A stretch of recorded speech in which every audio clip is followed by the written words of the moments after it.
Go. Hello, everyone. Welcome in. And today we have a special episode. And I just want to clarify for you guys, this is the last time we have done a 3-episode arc in Clone Wars, or more than 2 to be specific, is back on December 30th of last year with the Boba Fett arc. Good So, night. yeah, it's been a while since we've covered an arc with more than 2 episodes. And at this point, we are covering the Nightsisters arc, which is episodes 12, 13, and 14. Yes. Nightsisters, Monster, and Witches of the Mist, if I am correct. Yep. So those You're are the good. 3 episodes of this arc. And then after this arc, we have Mortis, the Citadel, and the Trandoshan arc. And then we are done with season 3. Season 3. So yeah, We're in the thick of it so far. We're chugging along. We are chugging along. Kind of look at the chat real quick before we introduce our guests. Thanks, David, for always supporting. Chase, as always, and one of our guests is in the chat as well, but she's here as well. Hi, Alanis. Or Alanis. But let's get into it. Do it. Never would have made it as Obi-Wan's Padawan, but you might make it as mine. And we're back. So today's guests, we have one returning and one new. We're going to bring on the returning guest first. So let's bring in Liv at Kyber Crystal Designs. Hi. Liv, always nice to have you on. Thank you ready you. to talk some Ventress? Yes. Mm-hmm. Oh yes. You've had a couple of TikToks that have done pretty well with you and your Ventress cosplay. Closet cosplay of her. Yeah, those those really surprised me, but I've really gotten into her character recently. No, yeah, absolutely. Now you just need the lightsabers. And Yes. then it'll be Exactly. perfect. Yeah, all you need is those twin curved split blades. And that's all you need. Oh yeah, for sure. Thanks again for always coming on. We love having you on. Jar. Yep. And then our new guest for the first appearance on the Podmans podcast, Hannah at Discount Bo-Katan. Hello. Hannah, how are you? I'm doing great. How are you guys? Good. Very good. Ready to talk some Nightsisters? Always. Some crazy witchcraft and Savage going nuts and I love some witchy women. I'm always down to praise the Nightsisters.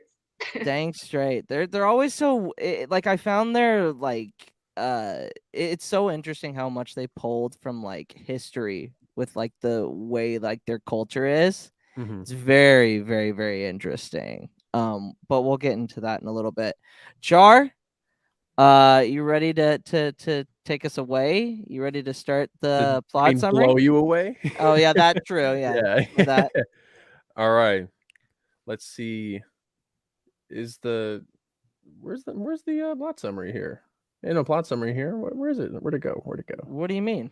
I'm trying to look for the plot summary on It's usually on the left-hand side. I know, but it's not here for some reason. Pardon the interruption real quick. Here, let's see if I can find it. All right, I had it right here. Usually just shows up. Okay, right here. All right. There we go. All right. Galactic Showdown. In a fierce battle for survival, the Republic and the Separatist armies have clashed in a distant Solace system. My bad, I said Celestin. Love 9 Solace system. Count Dooku's most cunning assassin, Asajj Ventress, leads the vicious attack. And that is the plot summary for Nightsisters. Okay. There you go. Take it away, Char. All right. So the beginning of the episode is obviously there's a space battle outside Solace, and Asajj Ventress is being chased down by Anakin and Obi-Wan Kenobi. And then it cuts to Dooku on his base on his home planet of Sereno, and he gets a call from Sidious. And Sidious has a feeling that Dooku and Ventress will betray him. So Palpatine, or I should say Sidious, because prequel era, orders him to go ahead and kill her because he senses how much power is growing within her and that she could be a potential threat down the road. and therefore the whole first act of this episode is Dooku trying to go after and kill Ventress. And at the same time, Ventress doesn't know that. She's still trying to take out or trying to avoid Anakin and Obi-Wan. And that's where everything just starts to escalate. And I just want to get, what are some of your thoughts about how fast the shift between Dooku and Sidious was to go ahead and betray Ventress? I mean, it's just like such classic Sith politics where it's like, we don't need you anymore. Like, you're being replaced, actually. We saw it happen in like the comics with Mother Talzin being just replaced by Maul on like off the cuff because Palpatine is just so like fastidious about his apprentices. And I'm sure at this point he's starting to prepare for like the entrance of Vader into all of this. And yeah, I mean, like, it's just so classic and irritating of him. That I can't say it surprised me in the least, not only because I knew like that, you know, Ventress isn't the apprentice in the Empire, but also that like yeah, that checks out. You know, they don't value their people. No, not at all. Not at all. Like I found the most interesting part is that Dooku's like trying to make his case to have her stay alive, which is interesting because like you think of the Sith, you're like they only, like Anakin says in Revenge of the Sith only think inwards. They're only about themselves, which is interesting because Dooku is actively trying to plead his case to keep her around, which is obviously the opposite of what a Sith is or is supposed to be, in quotation. But then Palpatine slams it down and goes, "What are you thinking? What do you like? I know what you're up to."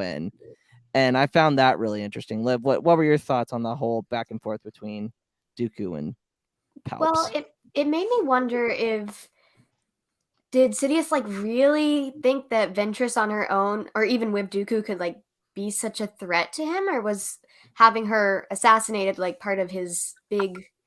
I don't Vader think plan or something? she was like alone a threat. Yeah, no. But with her alongside Dooku, they would definitely be a challenge. Mhm. Much more of a challenge than what Maul and Savage were down on the road in Clone Wars. But No, yeah, I think he's just afraid of women, to be honest.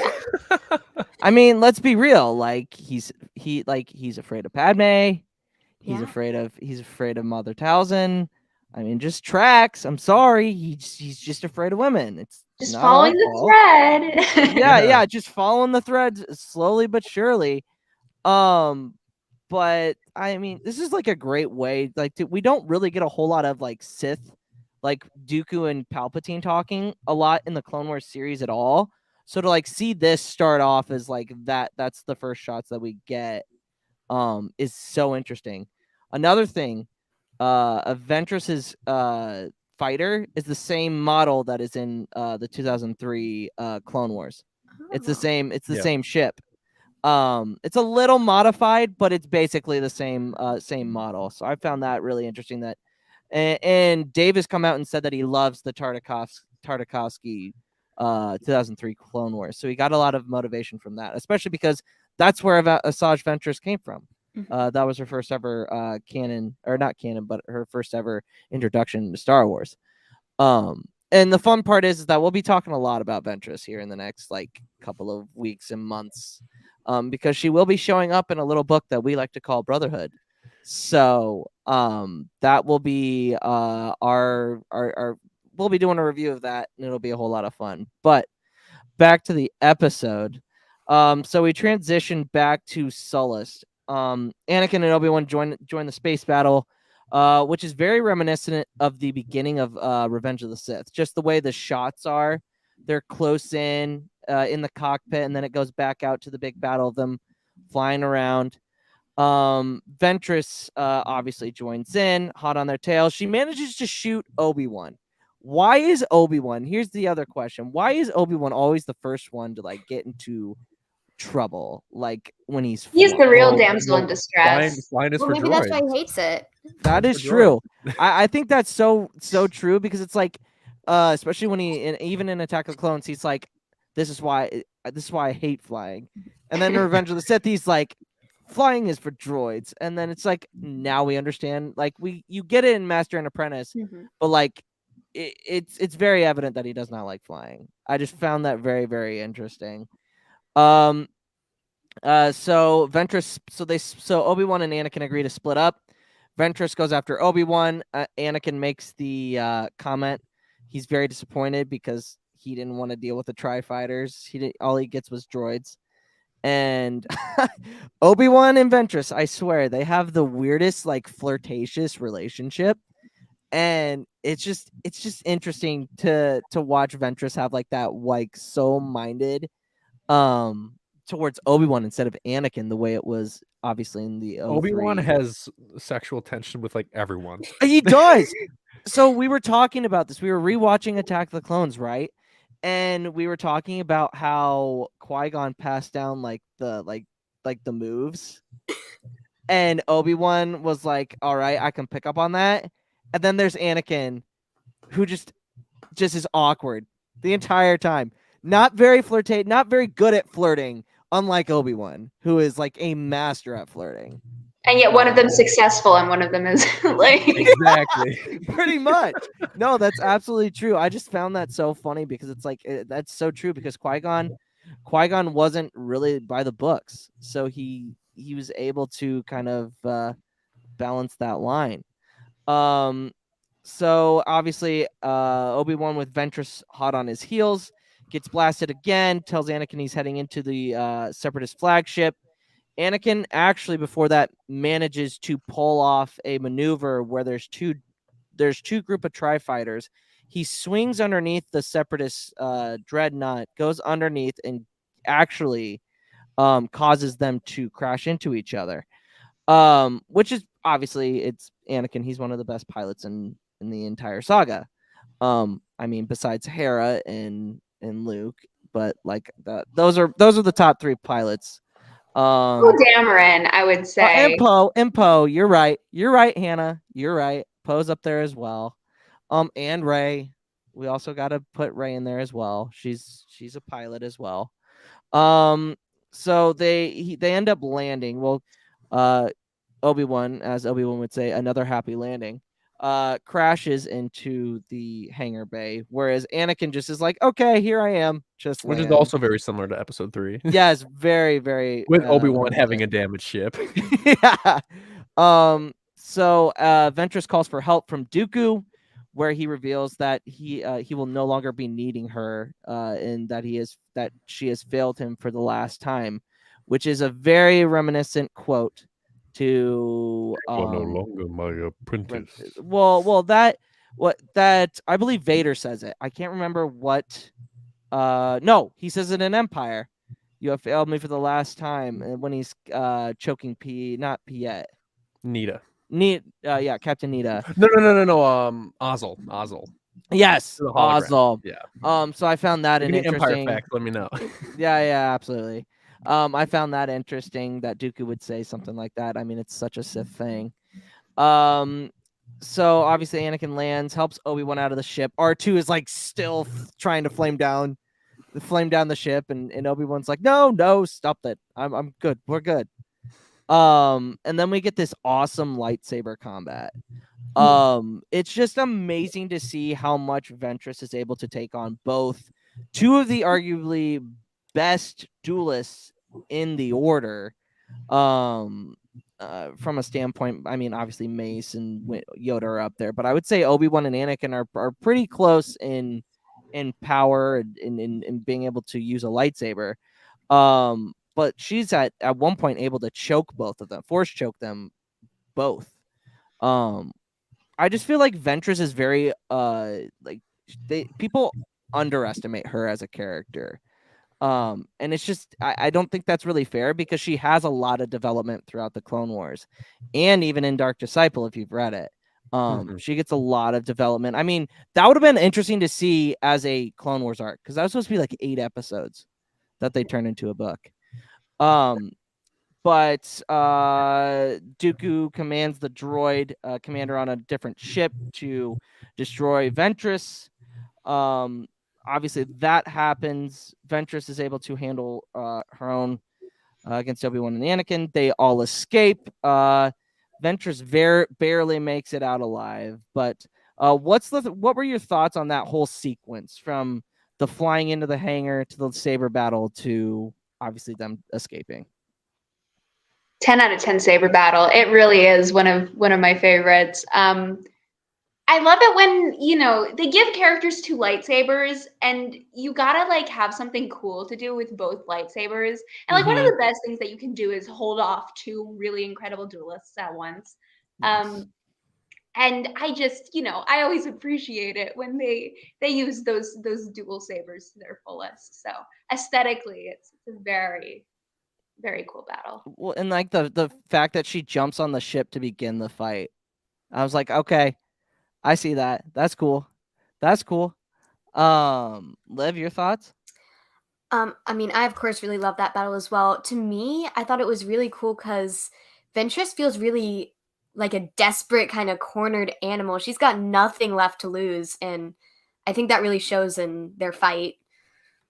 No, yeah, absolutely. Char, what are your thoughts? I thought it was really funny because when they were ordered to attack the ship, y'all know that's the when Admiral Yularen was at that battle, Oh, yeah, his that's ship right. was destroyed, but somehow he escapes. It's not shown on screen, but he escapes.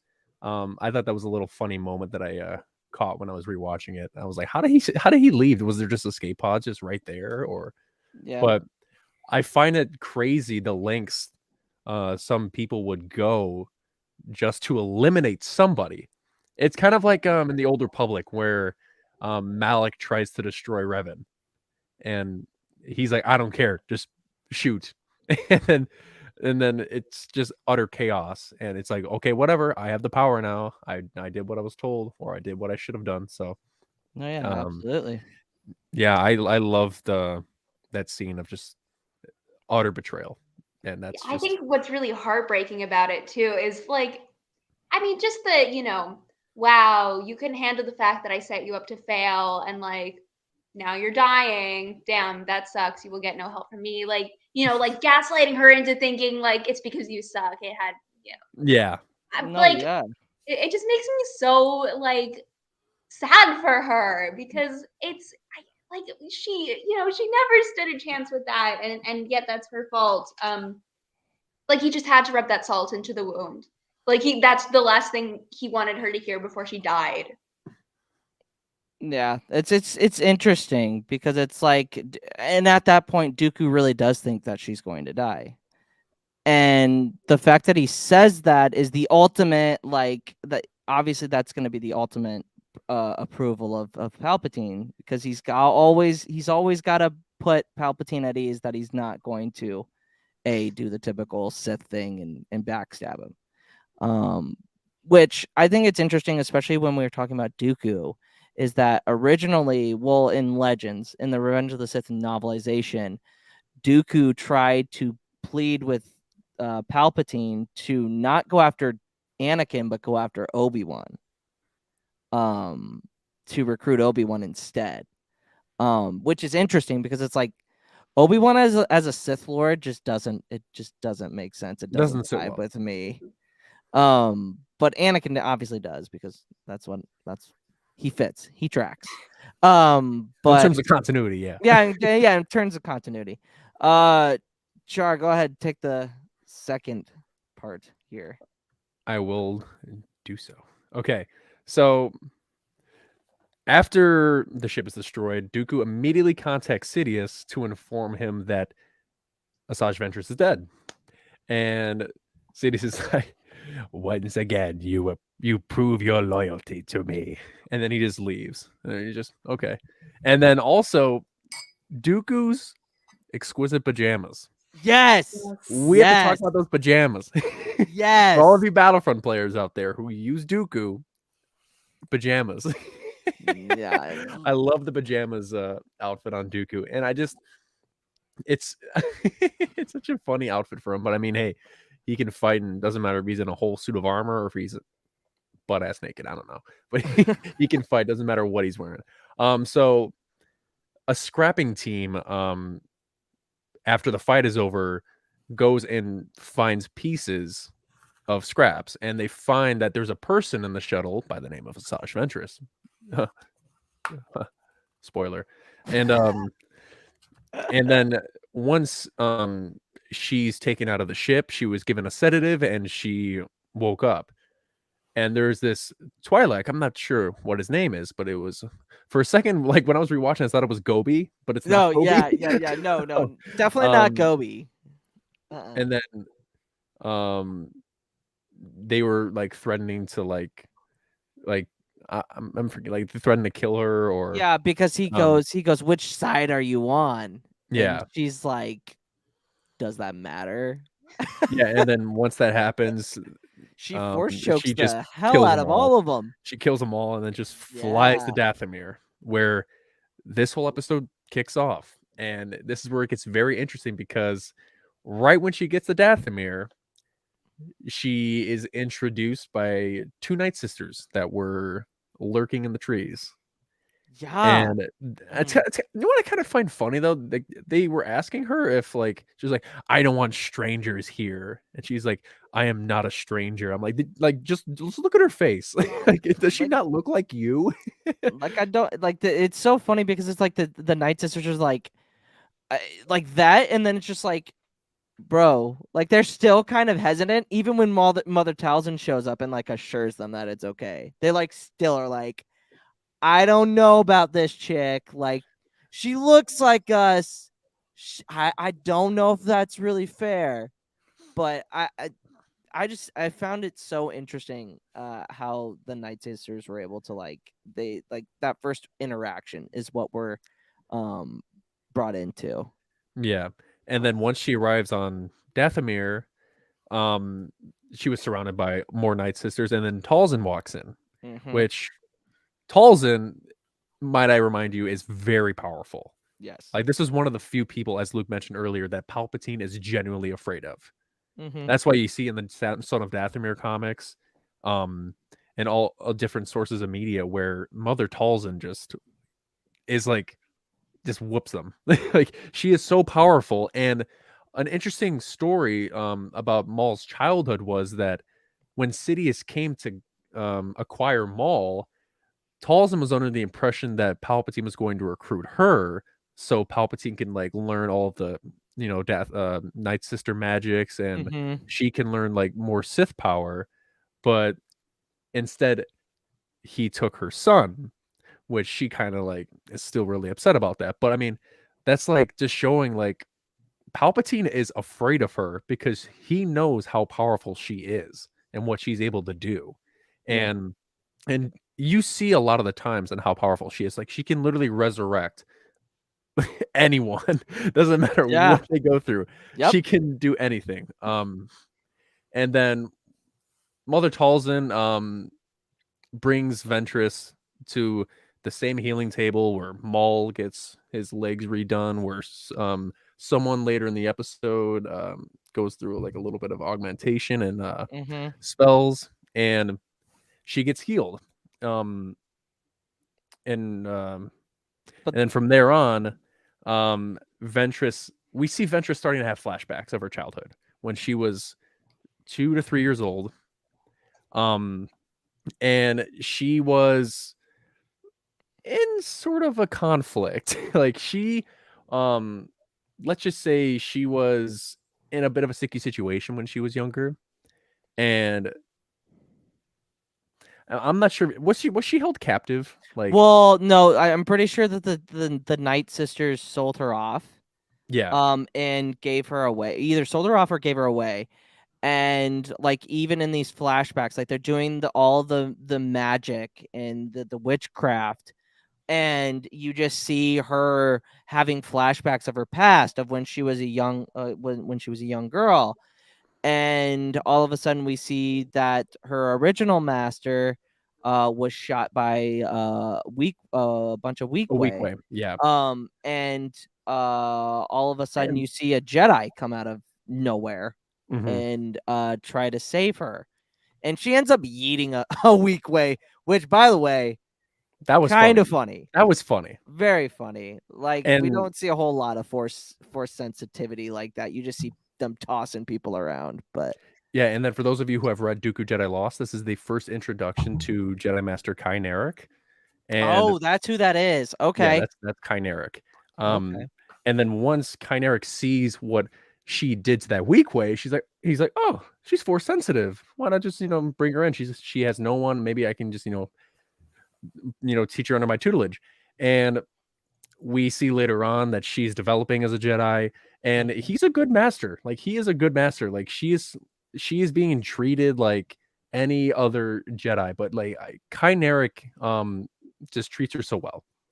And then later on, you see Kynaric get shot down, and Asajj Ventress gets really, really upset about it, and she starts screaming, she starts jumping and starting cutting down people, and then we see her bowing to Dooku, and just seeing all of these stories just culminate between Asajj's life, and it's like you have to wonder, like, what is she going to do from here? Like, she is experiencing all of these visions, and like, what is she going to do about them? Like, what is she going to do? And then once she awakens, she's like, I want my revenge on Dooku. And Talzin's like, you will have revenge, but let me help you. Yeah. And then we see the death of Miri Magix, and she steps into this, I'm not sure, is it like a walkway or is it like a little portal that she walks through? Basically making her invisible. And with the help of her and two Nightsisters, they walk through and they're invisible. And what I found funny, how did Talzin find those lightsabers? Where did she get them? Like, she just held on to two other lightsabers, and I'm like, huh. No, yeah. Well, actually 3. Yeah, 3. Yeah, because Ventress didn't use her own. Yeah, thoughts on that whole scene. Between like our introduction of the Nightsisters, Mother Talzin as a character. What were your first thoughts? Maybe not first thoughts, but like rewatching it and seeing like what type of character Mother Talzin was. This isn't a Talzin comment, but every time I watch this episode, I'm stricken by baby Asajj Ventress having a full face of makeup on. Every time it surprises me, it catches me off guard. Each penciled in eyebrows, like lipstick, the whole 9 yards. It just makes me giggle.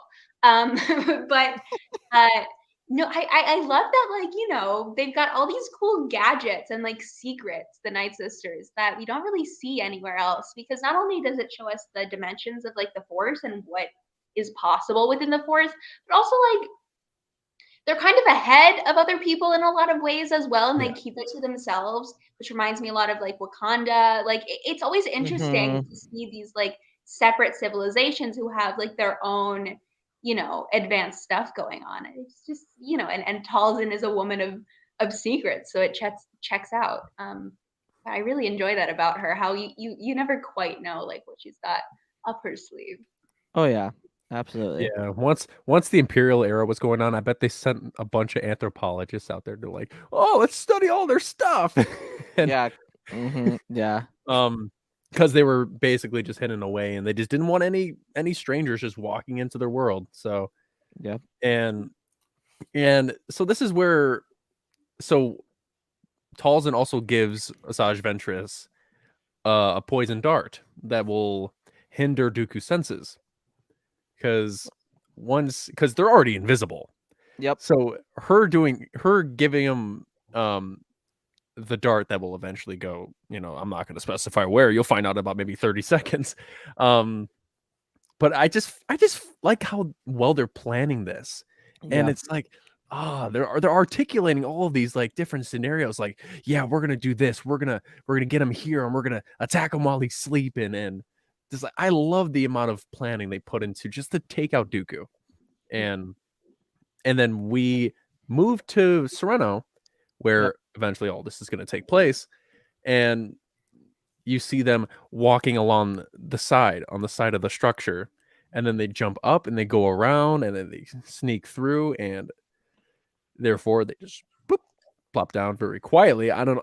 They're good at stealth. Like, let me tell you Yeah. this, like, they are good. Like, I know they're invisible, but they are good. Like, you couldn't hear a thing. Like, I'm kind of a nitpicky person, and I like to point out details. I didn't hear a single noise. Yeah. And Dooku is a guy that if he hears something, he'll immediately wake up and pull out his lightsaber.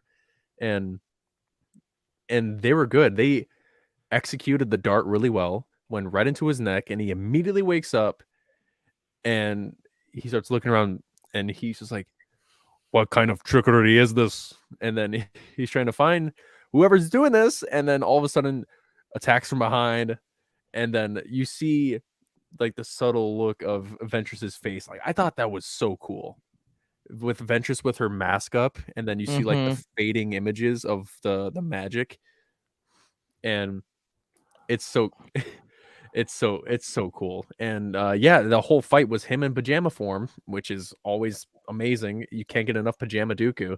Nope. And I just they took him on pretty well, like until like the final moments of that fight where he went absolutely, ape beep, like absolutely ape shit, and just went and just shocked them all, and they all went flying out of that window like nothing. Like, there was a good fight. Let me tell you, it was a good fight. I just think that Dooku is just like, this is one of those moments where we underestimate how powerful Dooku is, and there's a lot of times in Dark Disciple and Dooku Jedi Lost where you find out how powerful he really is. This is one of those moments where he really showcases it. What were your guys' thoughts on that whole fight between Asajj, the two Nightsisters, versus Dooku? So I did have one thought, and I could be really wrong about this. There could be a really valid reason, but why didn't they did all that planning? Why didn't they just use like a poison dart instead of a dart to like limit his force abilities? That seemed a little weird to me, but Ventress wants to. she's got to be extra about it. Yeah. That would be my explanation. Hannah, your thoughts on that? I mean, I love like a good old group fight. I love that we see him, sort of taken off guard because he's such this like intimidating figure usually, and he's so composed. Like, that's his thing. He is like, very put together, very, very like Zen. cold and calculating. Yeah. And it is just like so immensely satisfying to see him like, like out of sorts, old man in his pajamas, and then watch him like be sick and like tossing in bed later on. It's just like oh, like multiple things can be true. Oh yeah, absolutely. I loved the fact that Dooku was just like, I don't have to use my sight. I don't need to see you to fight you. Yeah, it gave me Kanan Jarrus vibes. Yes, yeah. But like the fact that the Nightsisters were able to hold their own, and the fact that he thinks that they're Jedi was the perfect like background, because it's like you don't want to show your hand. You definitely don't want to show your hand, but like blaming it on the Jedi is just perfect because he will have no idea. He would have thought that it was the Jedi, and that it leads into obviously what goes down the line in the rest of this arc. But like the ending, like him force lightning and tossing them at the same time, just amazing. I'm like, come on, Dooku, you can't get any better than that. You really can't. And I mean, he's a very I think he's a very underrated villain because all we think of him is like twirling his cape and doing the ha type of thing. But he really is he really is a great villain. He outsmarts the Jedi almost all the time. I mean, probably because Palpatine is allowing it to happen.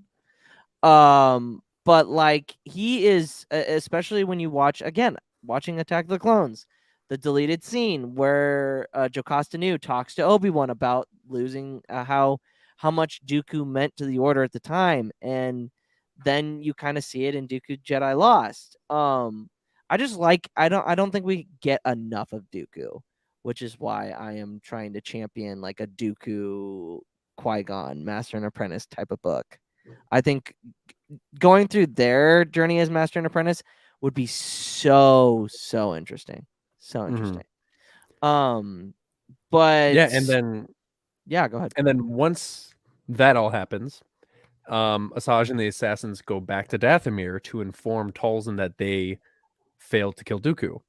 And Talzin says, we can use this failure to our advantage. Mm-hmm. And what she does is she contacts Dooku and she like pretends to be like, oh, I don't know anything about Ventress. And just trying to play coy. Two-Face real quick. And and she contacts Dooku asking if she would like to give him a new apprentice. Because with the unfortunate loss of Asajj Ventress, I can give you someone new. And then he's like, and what is this? And she's like, I can give you just like, remember Darth Maul? And he was like, yes, he was slain on Naboo by Obi-Wan Kenobi. And she tells him there is a brother of his bloodline that is still living. And he gets interesting because she knows or he knows that their species are very, very strong warriors, the Night Brothers. Mm-hmm. And he takes up on that deal, and Ventress vows to kill Dooku. Yep. And that is the end of episode 12, Nightsisters. What were your oh, go ahead, Luke. Thoughts on the conversation between Talzin and Dooku? Specifically, like, oh, the men are easier to control than the women. Like, so interesting the way she likes to play that part. It is, and also like it's neat that there is a matriarchy in the Star Wars universe for us to compare things to. You know, like every franchise has to have one.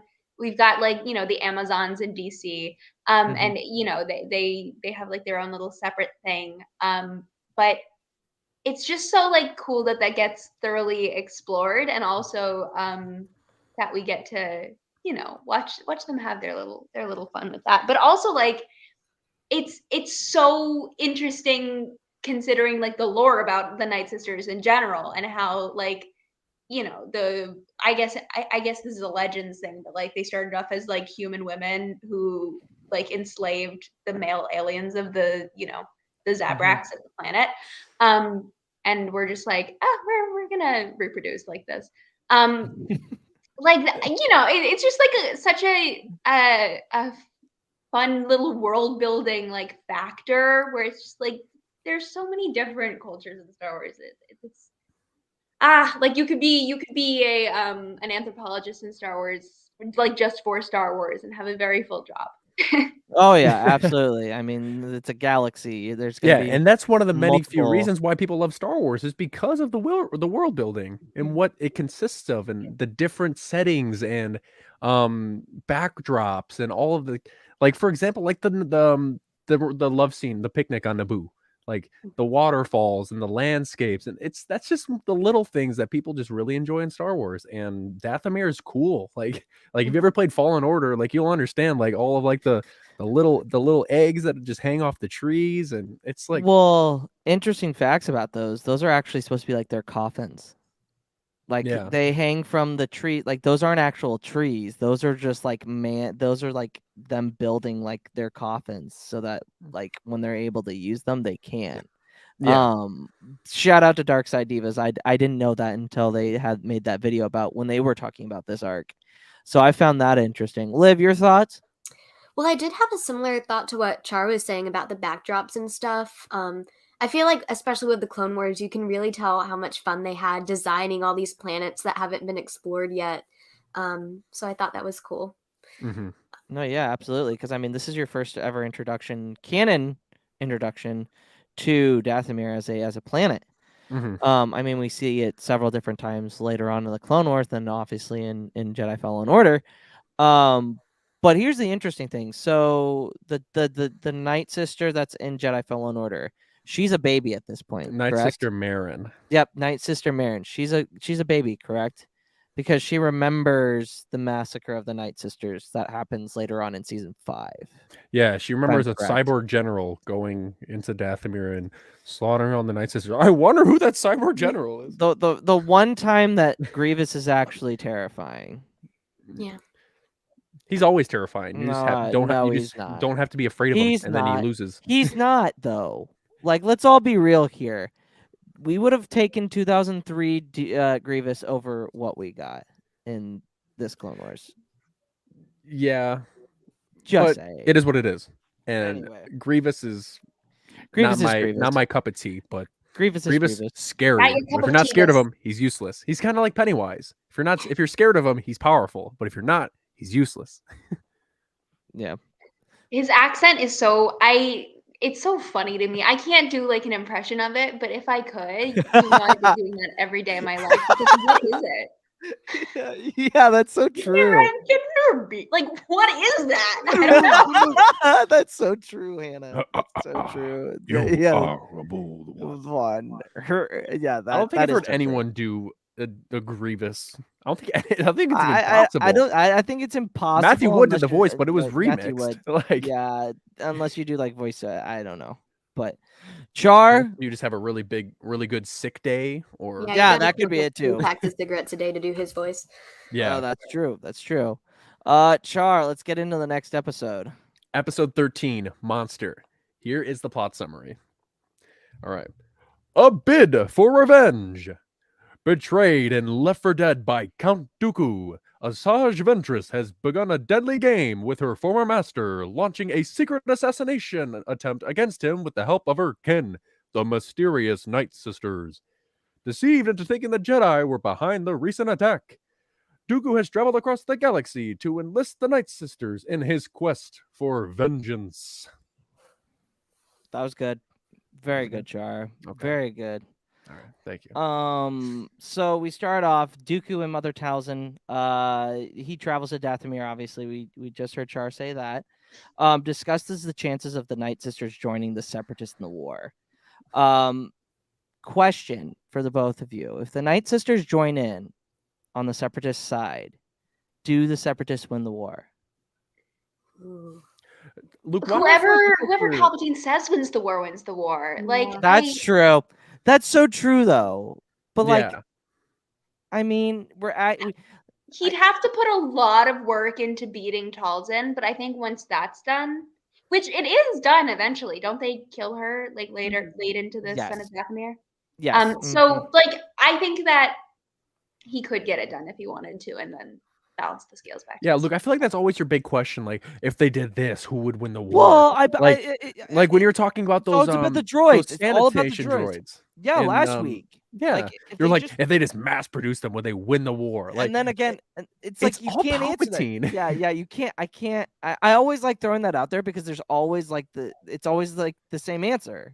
No, because Palpatine is the one. Because we all know who's supposed to he's win. the at the end. puppeteer behind it all. He is the So you puppeteer. can't just be like, if they had more, they'd win. Well, like, no. I just like asking it and getting people's thoughts on it, though. Well, which is I know, we interesting all- because like a lot, that's a common thing to ask in like actual like historical discussions. Like, oh, would the Allied forces have been able to win World War II without dropping the atom bomb, and that kind of thing. And it's like, we don't apply that same logic of like, well, these things are all decided behind closed doors to the real world, even though like Star Wars is supposed to mirror the real world in terms of like puppet mastery. I don't know, much to think about. Oh yeah, absolutely. We're not gonna put our tin caps on quite yet. We're not at that point. But like I think it would be interesting because then you have like the witchcraft, you have the droids. Like it would be an interesting dynamic. Talzin states that she's going to return the favor from a debt long ago, which I don't know if we have a canon explanation for that quite yet. I know in Legends, she is the mother of Darth Maul. Because in the Darth Plagueis novel, she goes to Coruscant, to the lower levels of Coruscant. She runs into Palpatine and begs him to take Maul. No, actually, no, that's wrong. Maul's mother is a Nightsister who is afraid of Talzin. That's what it is. That's what it was Well, in isn't Mother Plagueis. Talzin is the mother of everyone? Well, yeah, but I mean, I thought it was Talzin who was like directly Maul's. It's confusing because everyone It refers to is. her as mother. Yes, so that's so that yeah, you know. it's a little So nitpick. yeah, so she says from a debt long ago, and she hopes that they never cross paths again. Mother Talzin states that the Zabrak that there's still lineage from what Char said earlier, that the bloodline of Darth Maul is still alive. He knows that Maul was killed by Obi-Wan on Naboo. Shortly after Dooku leaves the Jedi Order. Ventress and Talzin will use this new assassin to finally end Dooku. Then Mother Talzin sends her to the far ends of Dathomir to pick out the best warrior. Thoughts on the conversation between Dooku, Talzin, Ventress? Thoughts? I just love how Ventress was just hiding in the back. Yeah. Kind of like how He did- Cad Bane was kind of hiding in the back in the Hunt for Zero episode. He was Oh just like, God! "Oh, I'm here." Don't remind me of that episode. I know I won't, but no, I just love that she was just hearing the whole thing, and then Talzin is just trying to like hey, just take him and just he's yours, it's fine. Yeah, and pretty much. and Dooku's just like in it for the joke, like he's just there, like he's just like, here, just take this guy. We're not planning on doing anything bad to him later, just Yeah, like yeah, it's interesting. like if Talzin just doesn't want you to doesn't want to help you in the war, oh no, that means that good things even more will follow. Come on. Yeah. But Hannah, Liv, first beginning of the scene, that entire scene between Dooku and Talzin, thoughts? Well, it definitely like piqued my curiosity. I haven't read a lot of Legends material yet, but it really intrigued me and it made me want to know more, especially about the Dooku Talzin stuff. Mm-hmm.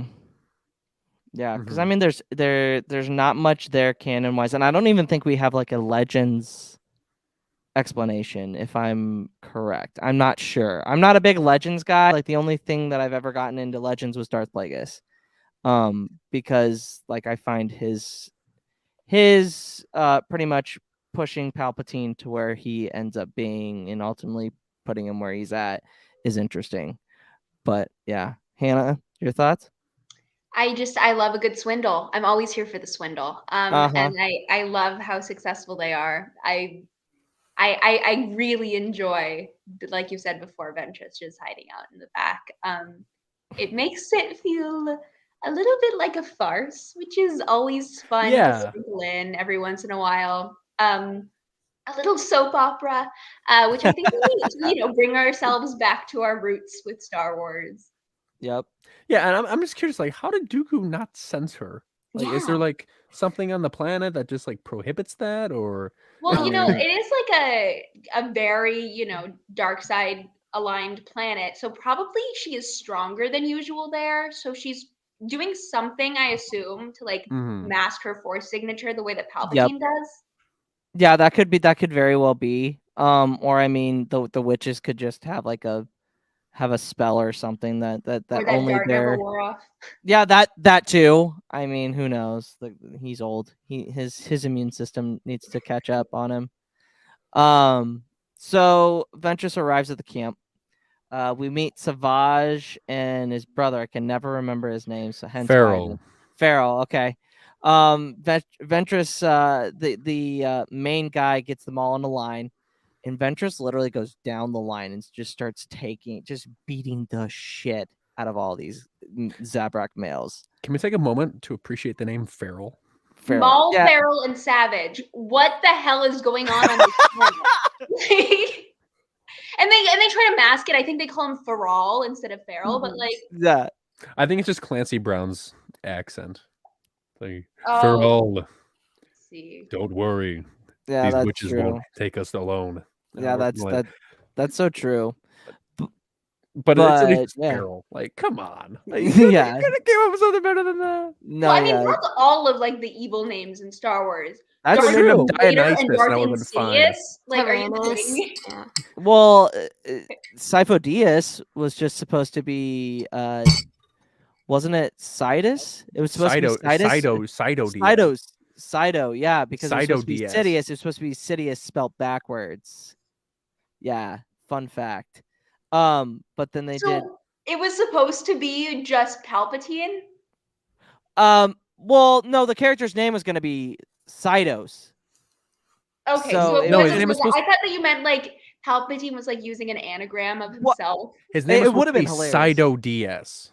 Sido-DS. So then it would have spelled Sidious out.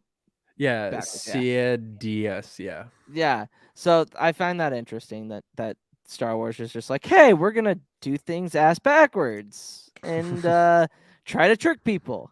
Can't get that puzzle. Yeah, can't get it. Where's so, Waldo or where's Sid? Yeah, but I think it's so interesting how she's able to and she's like a drill sergeant in this. Yeah.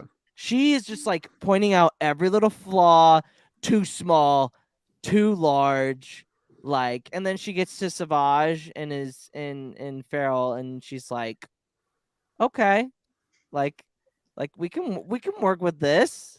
We can work with this. You know what? Reminds me of dance I love how cool it is. Yeah. It's like Dathomir is a female dominant planet, and I love how the men, the Night Brothers, are just like these just regular people, and the Night Sisters are like are on like a pedestal with Mother Talzin, and they have a bunch of power, and they just control everything, and the men are just like, I'm here. Yeah, And I love how the men have just like normal like villages as well, Yes. whereas the Night Sisters insist on like living among the trees. Yes, yeah, that is so Yeah. true. The hierarchy in Dathomir is It's- interesting. Yeah, it's great. And she picks out whoever survived, and it basically, she picks out all the flaws, but she gets a couple of them, like a handful of them. Too weak. Yeah, Too yeah, small. Bam. Bam. Yeah, just like she kicks the shit out of them. Ventress then states that there will be 3 tests, and whoever survives all of them will serve under her. Thoughts on the whole process of picking? Just Yeah, what were your interesting. thoughts on the natural selection? Yeah. So basically. funny. It is so she's really like living her girl boss fantasy because she just had all of her power stripped away from her, and now she's like, God damn it, I want to feel powerful again. Like Yeah. I think that's why she goes so ham. It's because she's like, I miss when I had authority. But No, I think it's so funny that she like forces them to Hunger Games each other. Yeah, that's exactly what I I wrote never down. thought too. about it like that. no, yeah, Liv. Oh, I mean, pretty much the same. It reminded me of, it gave me dance class flashbacks.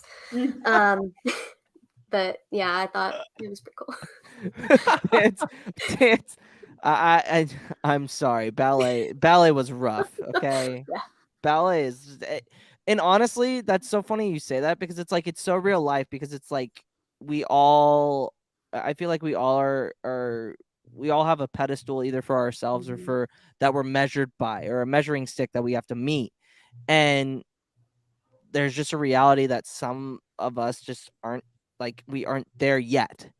And it was so interesting to see her like basically just put all these guys down, and then all of a sudden like she finds the couple that she likes, and then she puts them through tests.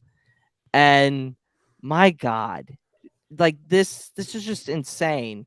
Test 1 begins, and Savage tells Farrell to stay on his toes.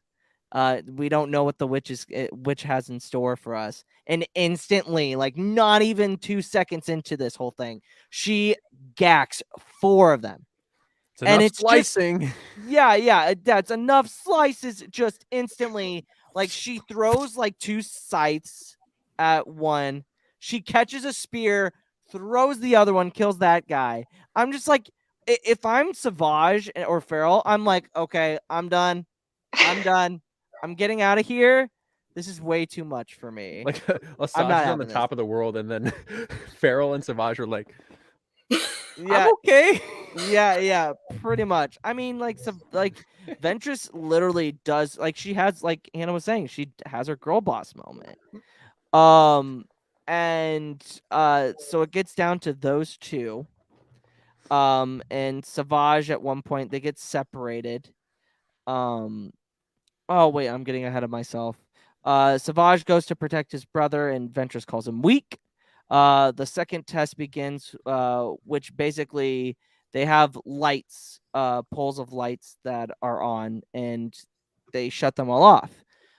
Which is Which very much this I was freaked out by when I was rewatching this yesterday. I was freaked out. Yeah. Mm. Ventress is truly terrifying in this scene. She takes out another two guys without even with leaving Savage and his brother left. Like it gave me like Batman vibes. Oh yeah, Ooh. absolutely. Like the way she takes them out is just like Like in Batman insane. Begins when they're in the sewer Yes. with Dr. Crane and all of his grunts when they were putting all that stuff in the water, and he's just like, ah! Then he starts shooting the gun. It's like they have no idea where he's coming from. He's like, can he really fly? Can he disappear?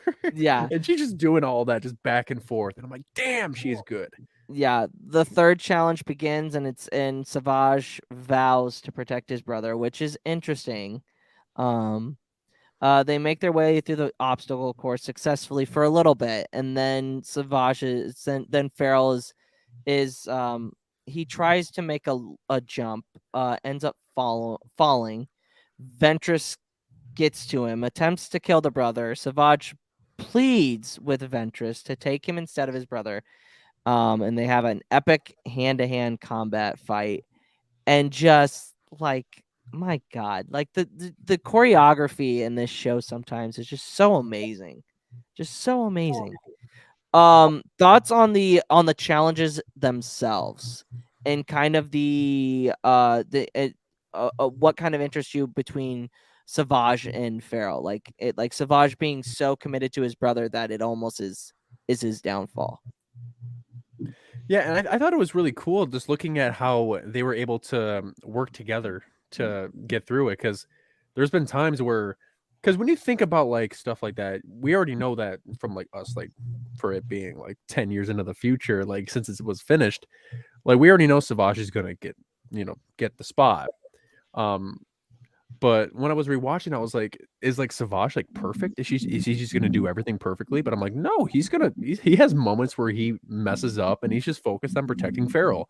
And that fight at the very end was just perfect. You can see those moments of anger that's flowing through him, and him just mashing the wall and the ground, and him just hitting Ventress, and she just goes flying. Like that's him without even his future like magic abilities. Yeah. And I'm like, man, like he has like that's what old Night Brothers believe in. They believe in honor, and they believe in brotherhood, and they believe in fighting. That's like what they believe. And Savage was all three of them right there, and affected them two, like what Hannah said about the Hunger Games. Like there was two that made it out alive. Hey! yeah, pretty much, yeah. But your guys' thoughts? To me, it felt like it made Savage's character really more tragic, because we see how committed he is to his people and to his brother, and then to see, well, he turns into spoiler. And it's just heartbreaking, and I think this establishes that really well. Yeah. Turns into a spoiler. Yeah. I love the way Hannah? you said that. That was funny. Hannah? Yeah, I had a thought and it just left me. Oh yeah, I was wondering because he calls Farrell brother, and I think they look more similar to each other than some of the other ones, but like they're all calling each other like brother and whatnot. So you get into some sort of gray territory there where it's like, I guess he must. It just makes me wonder about the family structure. Yeah, like are they directly related, or are they just like related by clan? No, he's yeah. really willing to die for this guy, but not the other ones. So they're not all related to each other. So we've got these two that are specifically brothers, but like what, I don't know. It opens up more questions than More answers. possibilities. Because I mean, like, and you think about it, the sisters call each other sister, and it's kind of just like the like you said, the matriarchy kind of just was like, I am the mother, y'all are my children. and your sisters and brothers, and then that's how that we're gonna do this. I don't know. I don't know a ton about the Nightsister, so this is like getting into like the Nightsister stuff is so interesting to me because it's insane to think that like there is these types of Force users that because we usually get with Force powers, we get the light side, the dark side. They're kind of in that middle, like they're more dark side, but they're not Sith. Because they have their own beliefs, their own ideology and stuff like that. So I found that very, very, very interesting with the Nightsisters as well. It's almost like it's not binary. Like they're like it's magic, MAGICK or something, but it's like it's like a separate, facet of the Force. No, yeah, absolutely it is. Like, and it's not we don't see the Jedi or the Sith. Well, we see Palpatine use kind of witchcraft later on. With his cauldron, which is the with funniest another thing Dooku outfit. Yeah. Yes. Yeah. I just like it's just so interesting because they use witchcraft to where the Sith don't. They don't hardly use any witchcraft. It's just more of their powers with the Force and using the dark side. So having them introduced threw a huge wrench into like what we thought it was. It's not all just Sith and Jedi. There can be others that are Force users that aren't affiliated with one or the other. But Char, you want to finish off this episode? Yes. So once that's all done, Savage and Asajj come back to Mother Talzin on Dathomir, and it all begins.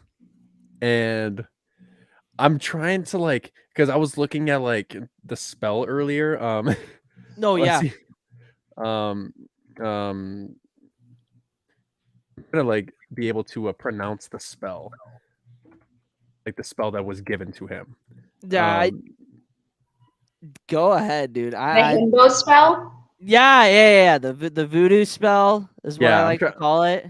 I'm trying to what was that spell? I'm not sure, but it did wonders. I'm trying to give him a shot of steroids. I think I got it right here. The all the words to the ritual. Are you guys ready for this? Are you guys ready to sing it along with me? Ready? It goes. I'm scared what's gonna happen if we do. Who are we kissing? Oh, don't Am I gonna worry. get abs? Like, what's happening here? Is your hair gonna turn? Is your hair gonna turn yellow? I might actually need that. The abs wouldn't be. That would be an improvement. So I hope that happens. Ready? I'm gonna say the spell. Ready? Gis kann mag Hayden obstein, Geiz kann Luft mag Krieg ob Bliss, Gis kann Bier mag Blutloch, Gis kann was bin cool zoom assad. Blitz Ragabin, Eda Blitz Ragabin, Blitz Ragabin, so massage. Okay, I'm just looking at what I'm looking at here. Hopefully, you guys didn't turn into flesh-eating monsters. I'm big and I'm dumb. Okay, I'm okay. Okay, good. I thought you guys maybe transformed into something. Thank God. My hair is gray. My hair is all of a sudden gray. Actually, it's always been that day. Never mind. my hair is black. What? Oh man, it's my actually gray hair was restored. Thank you, Char. This is dangerous. This is like saying Macbeth in a theater. I feel right now. Yes. No. I was like, wow, that's interesting, Char. Like the fact that you actually did that it's quite commendable. Yeah. But I swear to God, if I get a dark spirit tonight, I know exactly who to blame. Char sounds Scottish or Welsh. Look at the chat. Yeah. Okay, I'm sorry. I don't speak Dathomir, or Dathomiri language. Yeah. Or Night Witch dialect. I wish I did. I mean, preferably, I would love to learn how to speak Geonosian, but besides that. Oh God, Geonosian's tough. Pull up that comment in the chat real quick. I love if the stream dies because Char just plays. Oh yeah. I am planning curses on the Podwans podcast. Yeah. Yeah, and then once that spell happens, we see Savage arise, and he is completely transformed. He is much bigger, much stronger. He has longer horns, and he's terrifying now. Mhm. And it's very, very terrifying. And Ventress, like the first person Savage sees when he wakes up is Ventress, and immediately just chokes her. Yeah. And I'm like he has his whole hand around his her neck, like just went around the circumference of her neck. I'm like, damn, this guy is big. Yeah. And then he's just a monster. And then speaking of being a monster, the title of the episode, and Talzin and Asajj bring in a certain person that we saw not too long ago.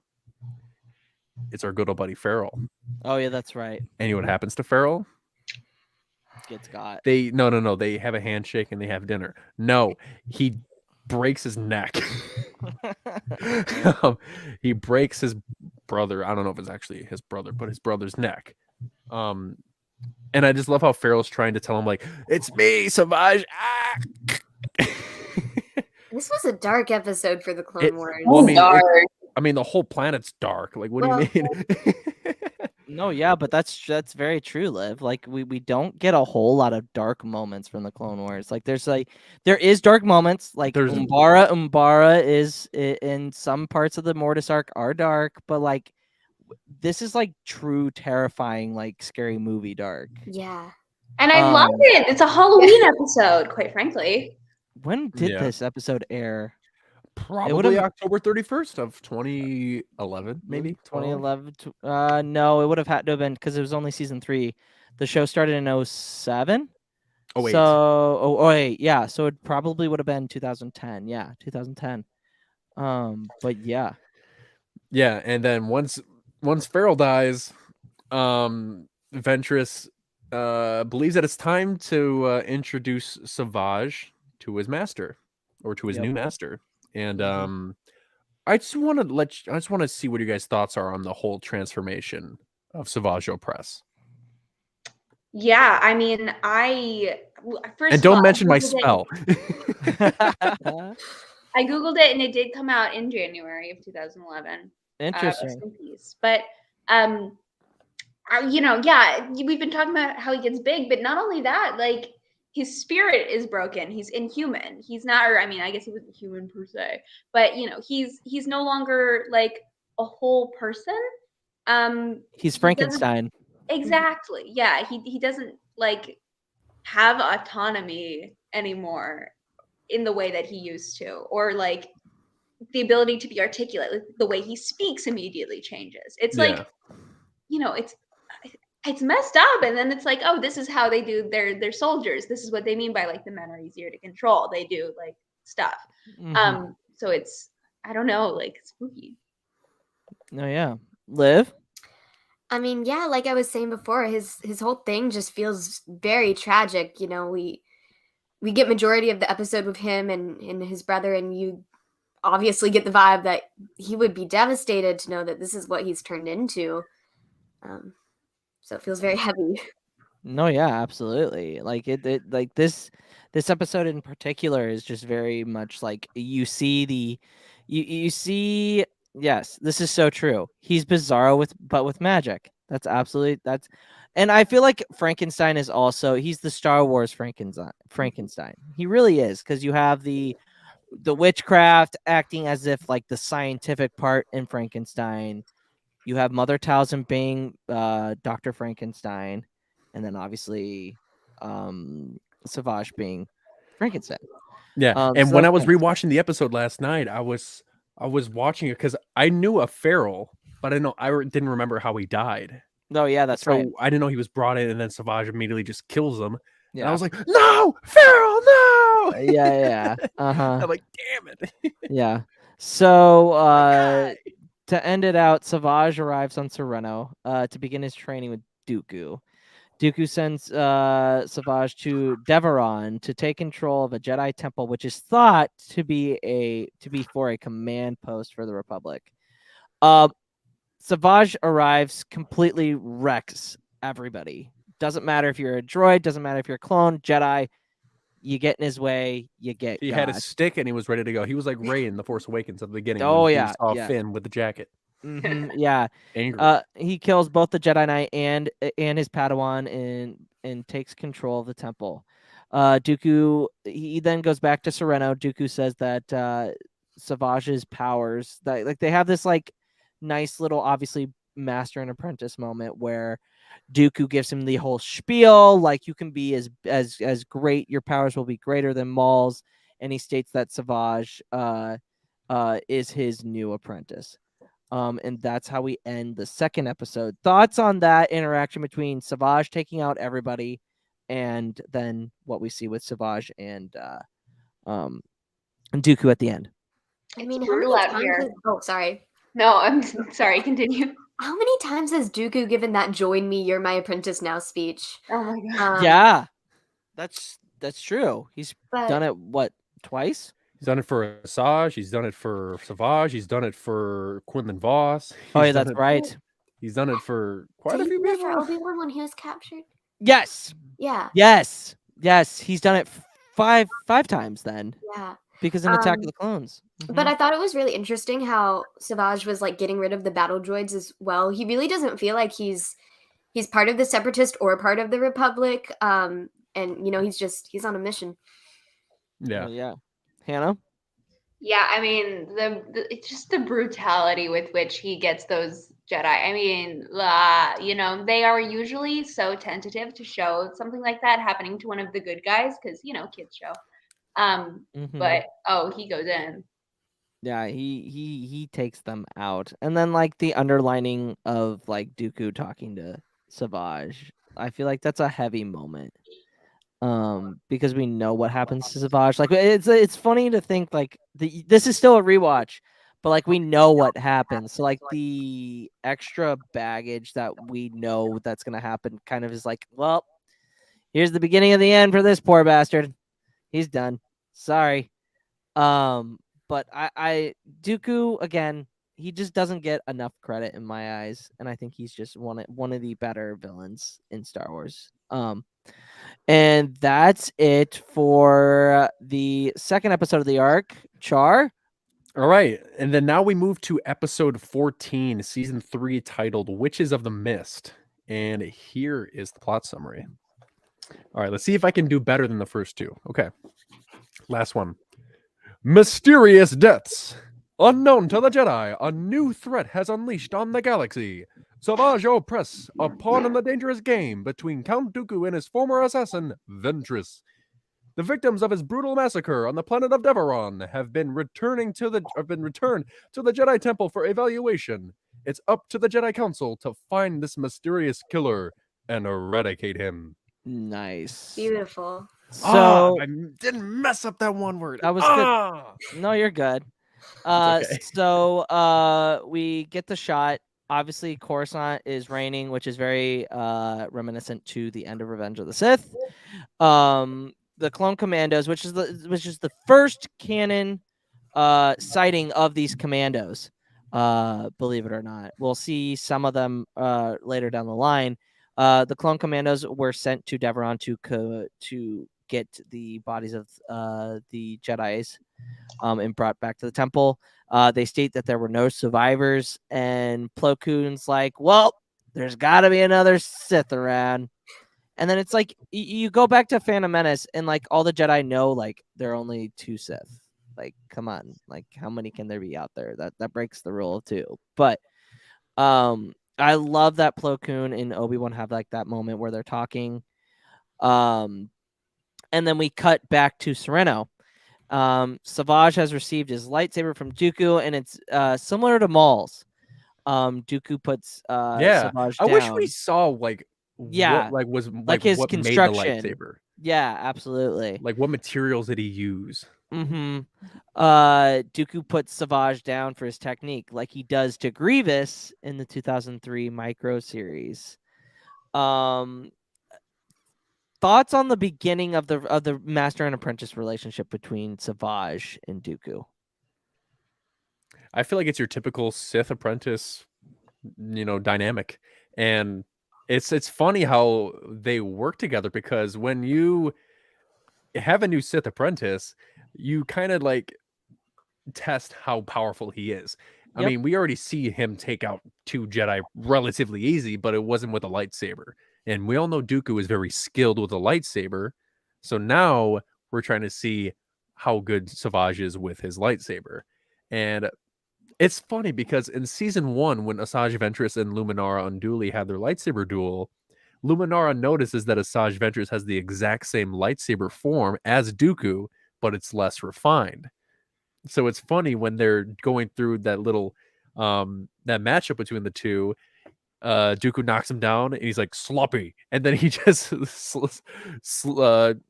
disarms him, and then he just shocks him, and I'm like, man, like this is like prime time Sith training right here, and I love it. No, yeah.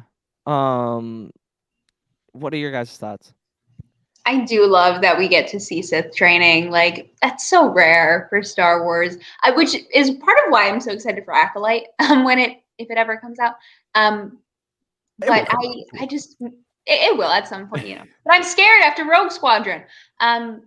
But no, I mean, like, we deserve more intimate approach to like Sith life.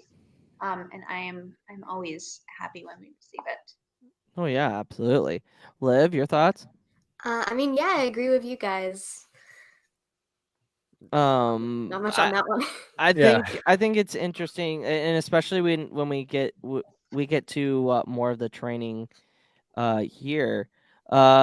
We see the Jedi Temple, so we get another cut shot, a wipe away. We see the Jedi Temple in an empty council chamber, which is only the second time that we see an empty council chamber. The first being Attack of the Clones, and where Mace and Yoda are looking out the window when Obi-Wan is walking in. Yoda wants to show him something, and Obi-Wan's first thought is that Maul survived, and obviously they're like, "That's not Maul. Trust us. That's not Maul."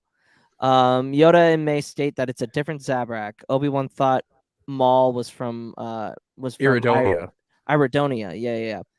Mace explains that Dathomir is where he was born, and Iridonia is where the males live. Back on Sereno, Dooku tries to teach Savage by lifting multiple pillars in the air at once. Savage tries, but states it's impossible to do this. I believe this is a mirroring to just a dark side version of Luke and Yoda from Empire Strikes Back. Except Yoda doesn't shoot him with force. That's hence why I said. And then Yoda's eyes don't light up yellow very subtly when he does it too. Hence why I said it's the dark side version. Yeah. Dooku uses force lightning to push Savage to use his anger to lift all the pillars. A wise master and says Savage asked him how he was able to do that, and Dooku quotes, "A wise master doesn't reveal all his secrets at once." It's like a magician. Yeah. Thoughts on both the temple and Dooku's conversation with Savage and getting him to his potential?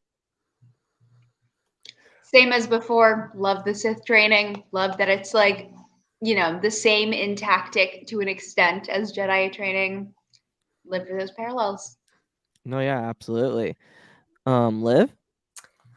I feel like Savage doesn't feel particularly loyal to Dooku, which, I mean, no Sith does. Yeah. But he really doesn't seem like he wants to do it, and he doesn't.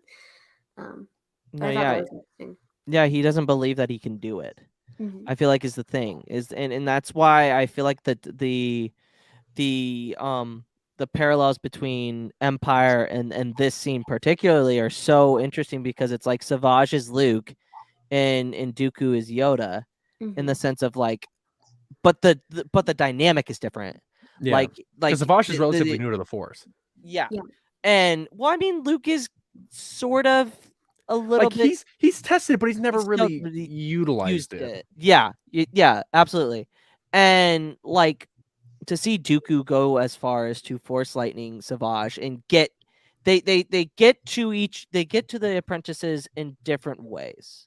Obviously, the light And let me side tell of- you, Dooku shocks Savage way too many times in this episode. Yeah, He hits him with yeah. Force Lightning way too many times. Yeah, Keeping with the Frankenstein thing, you know, Yeah. that has the shock bolts. Yeah. No, reference. yeah, absolutely, yeah, because I mean Except that's I how have he horns and a lightsaber. that's how he treats Savage is as an animal and as a slave, because if you think about it, the Sith are just slaves to themselves, in a way. So Anakin and Obi-Wan arrive on Dathomir. We get another wipe from the conversation with Dooku and Savage. Anakin and Obi-Wan arrive at the male camp. The back and forth in this episode between Anakin and Obi-Wan is just perfect. Yeah, Just the way they were perfect. speaking to each other is just so funny, and not even just to mention Obi-Wan's one-liners and everything that he says. Oh God, yeah. And I feel like they got, and I said this last night, we were watching Attack of the Clones in a watch along in the Discord server, and like I was like, this is where they get, like, Dave Filoni watched Attack of the Clones, watched watched all of Attack of the Clones. It was like, I want that dynamic, but I want them to be a lot nicer to each other. And that's what I got from the whole back and forth. They're ambushed by multiple Zabrak. Obi-Wan tells Anakin not to hurt them, and Anakin says, well, how about you tell them that? Anakin ends up seeing the main guy, jumps up, uses his lightsaber, not so Jedi like, as a hostage. My guy, you can't be doing that as a That's Jedi. your typical Form 5 user, man. I'm kidding, but like Anakin always does that. He always does. He's negotiations with a lightsaber. Yeah, aggressive negotiation. They attacked him first. Yeah, well, yeah. The captain ends up telling them where Savage might be. He says that Mother Talzin will know more about the monster's whereabouts. And a funny little nod here. I don't know if everybody caught it, but as Anakin is on top, he does the Luke Skywalker Return of the Jedi. And then he walks away. That he does in on the sail barge. Not the skiff. The skiff. But Anakin does it again later in the Clone Wars. He does it in the Zygerian arc as well. So that little thing was interesting. Yeah, I love those little Easter eggs that are in Clone Wars that relate to the movies. It's so cool. It's just like, oh, look at that. I mean, it makes sense. But thoughts on the exchange between Obi-Wan and Anakin, and then they're kind of back and forth in that whole scene.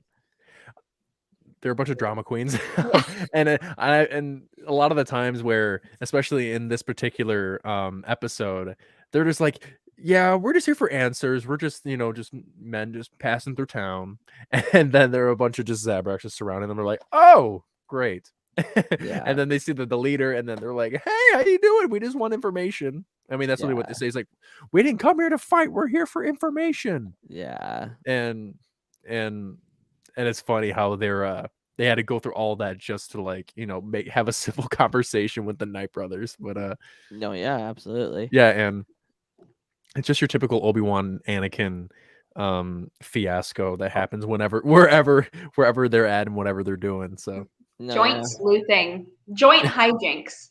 Yeah, pretty much. You're absolutely right. Liv?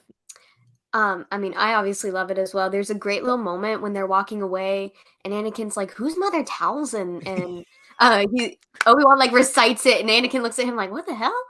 I love that. Yeah, I just love that's so, and that's so Anakin Obi-Wan to a T. Because Anakin doesn't care about he wants just the basic, give me the basic information and I'm good. Where Obi-Wan will go into detail and kind of dissect things and see what's really going on. But Hannah, your thoughts? I mean, yeah, it's just a little bit of levity, and it's so nice to have after, God, the horror movie that has been most of this arc. It's nice to bring a little classic Clone Wars into it, have the bickering to sort of soften us back up. Yeah. It's kind of like the Ewoks in Return of the Jedi. Just Oh, give us yeah. some, give us a little bit of like positivity. Without them, this Something the whole random. thing would be dark. No, yeah, Yeah. absolutely. So we go back to Sereno. Dooku tells Savage that he has completed the beginning stages of his training. He then sends Savage to Toydaria to capture King Takun. Katunko. Takun. Katunko. Katunko. Dude, I'm so bad at I pronouncing. remember. Hey, I remember. I had to pronounce that for you when we were in season 1. Yeah, that was Katunko, Adigalia, yeah. Alanis. If you're still watching, Shut up. Anyway, Obi-Wan isn't too sure what to expect from the meeting with Mother Talzin. Anakin states, "I tend to be popular with the ladies." My God. And then Obi-Wan goes, "Sure." If that's what keep telling yourself that. And I love that. I just love that. I love the back and forth between these two. And that's why we love that dynamic so much. It's because the Anakin is just this guy that's just like, "Ha, what's up?" And Obi-Wan's just like, God, "Oh, you're a you loser. fool." God, you're a loser. Yeah, that's exactly the way it is. And I feel like Hannah, tell me if I'm wrong, but like between me and Char's dynamic, I'm definitely Obi-Wan and he's definitely Anakin. Am I I wrong? can see that. Bam. I mean, That's so true. the hair is like coming in okay. I mean, I don't know. But It's got a shaved mustache, but oh yeah, you do. So they're greeted by the Nightsisters, which again hate strangers. It's a common theme here. The Nightsisters lead the Jedi to Mother Talzin. Mother Talzin tries to act like she has no idea what's going on, and Obi-Wan's just like, "I can see through your bluff, girl. Come on. Like, I know what you're doing. Like, I know who you are. Like, let's cut to the chase here." And Mother Talzin walks around. She says something to upset Anakin, of course. She says that the loss of the Jedi doesn't mean anything to her, and he says, "You think the loss of two Jedi doesn't mean anything?" And then Obi-Wan pleads with Talzin to figure out where the monster is, and Talzin tells them that he's on Toydaria. So the Jedi leave, and Ventress again comes in from the background, and Talzin says that it's time to execute the plan, which I mean is true because you don't want the Jedi are involved, and it starts to get very, very, very sticky situation. So we get to Toydaria. Savage arrives and like instantly creates chaos. Killing that's what he all was the made droids. for. Yep, born for chaos. Killing all the guards. The Toydarians try their best to stop him, but they are no match. I mean, he basically kills everybody. The guards get taken out before the king tries to challenge him with no luck with the sword. Which, by the way, what are you gonna do with a sword that's not Beskar? Sorry, the lightsaber's gonna win every single time. Anakin and Obi-Wan show up to fight Savage. With their distraction, the king is able to escape. They're both on top on Savage. Not actually able to escape, though. Well, not able to escape. He escapes for a little bit, and then Savage uses the Force to kill the king. He then uses the Force to knock down Obi-Wan and Anakin and trap them with the pods underneath, while dragging the dead body back to Dooku's ship. And he also destroys Anakin and Obi-Wan's transport. When I watched that, I was like, dude, Dooku's gonna be pissed. and he was. You made a terrible mistake there, buddy. No, yeah, absolutely. The Jedi escape from their pods. They realize that their ship is definitely not flyable. And that they'll have to borrow one from the Toydarians. Yeah, borrow and never get back. You know, the Jedi way. Dooku seeing so Savage shows up, brings the dead body, and he said, "I wanted him alive," and he shocks Savage again. What's new? Yeah, what is new? Let's just keep shocking the guy. And then Ventress surprises Dooku, which doesn't happen very often. I mean, it's happened once, episode, but like in general, Dooku's not taken by surprise very often. And she touches Savage's head to activate the command that was put in earlier.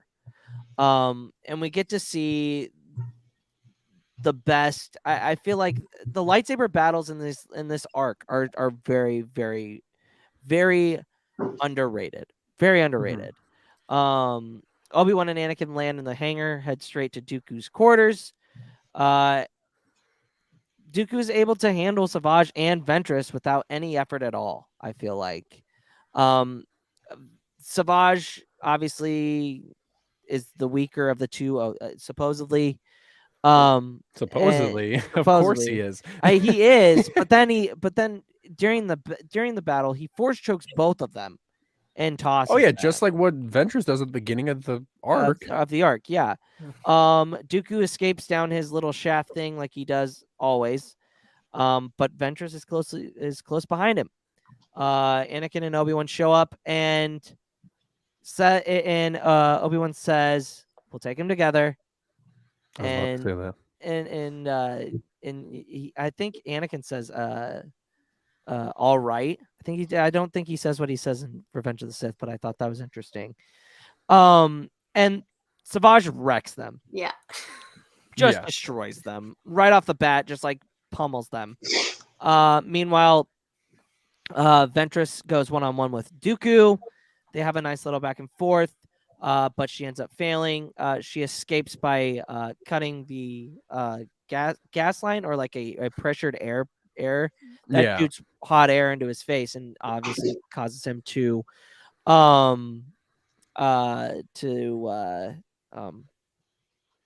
be distracted. Sorry, I'm distracted now. But you're distracted with the word distract. Yeah. Or were you searching for the word, or was it a demonstration? It could have been both.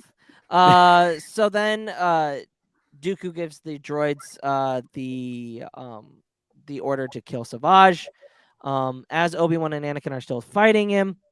But Savage I thought it was interesting. They were like, they're not shooting us anymore. They're going after him.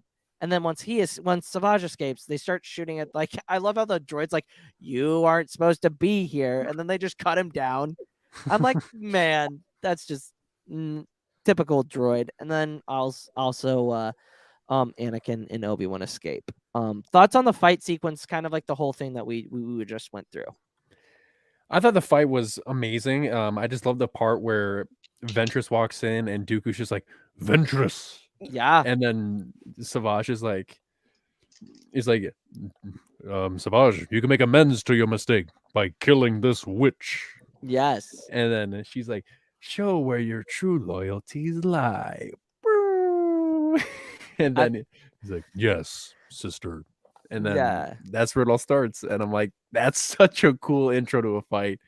It's like just mixing the whole entire first part of the arc with the Nightsister magic, with the source of Nightsister magic to team up against Dooku, which is what Ventress was aiming for. So the plans at the very end came together, and they almost worked.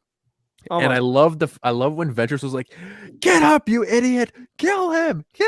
And then he just keeps like getting shocked. Like I mentioned earlier, he gets electrocuted about maybe a dozen times about this episode alone. It's hilarious. And I love it. And I don't know, man. It's once that fight was done, I love the fight in the corridor with Ventress and Dooku, because it was like so satisfying to watch them just go at each other and just see what happens. And I forgot to mention this earlier on, like when Dooku was fighting the Nightsisters when they were disguised. That was like the famous pose when Dooku goes down and he lights up the lightsaber like across his face. I forgot to mention that, but like that was one of the best Dooku moments. But yeah, there's a lot of good Dooku moments and a lot of good Ventress moments in that fight. So thoughts on our two guests, thoughts on that sequence, like just from Anakin, Obi-Wan to Ventress to Dooku to Savage, and that whole thing. It was a lot to handle in that last 10 minutes. I thought it was really cool how, we start off with Ventress and Savage against Dooku, and then it flips, and then it's Savage against the both of them, and that was a really cool moment. And I also just loved Anakin and Obi-Wan just getting yeeted out of the room. That made me cackle. I know. They thought they had it. They fly now. Yeah. Yeah. Hannah? I'm always thinking about how their plan is we're going to make this guy forget what he needs to be doing until we activate him, which just shows like how little they trust anyone, but also like if they did, and if they did have someone trustworthy, this whole thing could have gone so much better. Like, you know, I understand that they're covering themselves there. I understand they have reason to be wary, but like, I mean, there were other ways to approach this, this whole situation other than doing all this complicated mind magic. I don't know, maybe find someone who's actually loyal to you. Yeah, that's so true. So true. And then so then we get Savage getting back to Dathomir. He tells Mother Talzin that Ventress has betrayed him and that the Jedi are after him. Mother Talzin assures him that he is not alone. She states that he has a brother that has survived and he is in the Outer Rim, and she gives him the talisman to find Darth Maul. And we get the final look into her crystal ball, her evil witch crystal ball. And is it the we one see, on it's on is it Haunted Mansion with Eddie Murray? yes, Or Eddie Murphy, Yeah. with the lady in the ball. It's like, hi, it's me, but it's Darth Maul. no, And it's yeah, orange. no, yeah, and then we see Darth Maul, and that's the end It's of like the a bit arc. fish-eyed. So Yep, absolutely. All right, Char. all right. Are you guys ready for the 3 interesting facts about this arc? Yeah. I don't think you are, but I'm going to do it anyway. Cool. All right. 3 interesting facts about a certain Clone Wars arc that you didn't know about until now. Part 16, the Nightsisters edition. Fact 1, Asaja's outfit. Asajj Ventress's costume at the start of the Nightsisters episode is a direct recreation of the costume she wore in her initial concept art and early expanded universe appearances. Fact 2, the Night Brothers. In the monster episode, aside from Feral, Savage, and Viscous, none of the other Night Brothers are named in the script. Fact 3, a special group's appearance. The clone Commandos escorting Halsey's body to the Jedi Temple are Delta Squad. Yep. The 4 Republic Commandos created for the 2005 LucasArts video game Star Wars Republic Commando. And there you have it. Those are the 3 interesting facts about the Nightsisters arc. Awesome. No, yeah. There's another one in the chat. Someone said that I think George Lucas's daughter wrote this arc. Yes, yes. Wow. Harris said it. Hold on, I'll find it. But while I'm looking for that, guys, and gals, so we like to rank the episode. Liv, you've been here a couple of times. You know this whole rodeo. So, Youngling equals bad, Padawan okay, Jedi Knight good, Jedi Master great, Grandmaster Chef's kiss, which I will say last week with Pursuit of Peace and Heroes on Both Sides, that was our first ever Grandmaster. So, we will have to see if we can make it 2 for 2. But Hannah, since you are the newest guest here, what would you rank of the arc as a whole? The arc as a whole? Yes. She's calculating. A Jedi Knight that is about to be given the rank of Master. Okay, so you're in between. So it took a seat. Okay. Okay. All right. So we're in It took between. a seat, young Skywalker. I would say if I'm gonna tip one way or the other, I'll err on the side of Jedi Master. There you Okay. go. Nice. All right. Liv. I'm having a hard time choosing. I'm gonna give it a Jedi Master. I just loved how it fleshed out Asajj's character a lot more and introduced so many new concepts. Oh, yeah, absolutely. Char. I'm right with you too. Jedi Master 100%, just because of the fact that we get the introduction of Savage Opress and we see him training with Dooku and we get a bunch of depth with Asajj Ventress and we get the eventual foreshadow of Darth Maul and the future of the show. So, Oh yeah. I'm gonna go Jedi Knight. It was good. It was good. I just kind of Boo! want. I'm glad I'm getting more into the Nightsister stuff because I feel like they are very interesting and they deserve a whole arc because you could do a whole book about their ideology. Is that the caveat as to why it's a Jedi Knight? Well, no, I mean, it gets a higher Jedi Knight because I mean we get Obi-Wan and Anakin at the end, and I love that. Because that's your benchmark about whether something is good. That Obi-Wan and Anakin are. No, show. Like, I mean, it's like Savage is an interesting character. Don't get me wrong, but like he's at the bottom of the barrel for me, so it's not as interesting. But I love that Ventress gets her due in the show, and the backstory and everything. I found that very, very interesting. But that would be it. That's why it's a night for me. Not that I didn't like it. It just like the next arc and the next arc are just like that's the creme de la creme for me. Yeah, I get that. I would say, like, if I'm ranking them individually, I would say, Savage doesn't pull a Jedi Master out of me. Oh yeah. He's never been like all that interesting to me. I like him fine, and I think it's interesting what they do with him, but like he himself, I don't ever find myself really Attached gunning to. for. So yeah, I get that. I do love this Dathomir world building though. So No, yeah, absolutely. Yeah. Also, if you guys haven't in the chat already, go ahead and give us your ranking of this arc. Yep, we would love to hear it. Hera thinks Jedi Knight. Brian thinks Jedi Master. Those are the only two that we've got right now. Hera's kind of the same thinking of me. Compared to other arcs, it's not as interesting. I agree to a point. Like the Dathomir stuff is always. I love world building, so I will take it. Yeah, Dathomir's awesome. Yeah, Dathomir yeah. just alone as a planet is just such a cool place to explore. When it's just not even just because of the Night Sisters and the Night Brothers, it's just like everything that it's surrounded by and the history of it. It's just so cool. No, yeah, absolutely. And Ven gives it a Jedi Master. We're gonna get into the Welcome, news. Master Gang. Yeah. We're going to get into Star Wars news.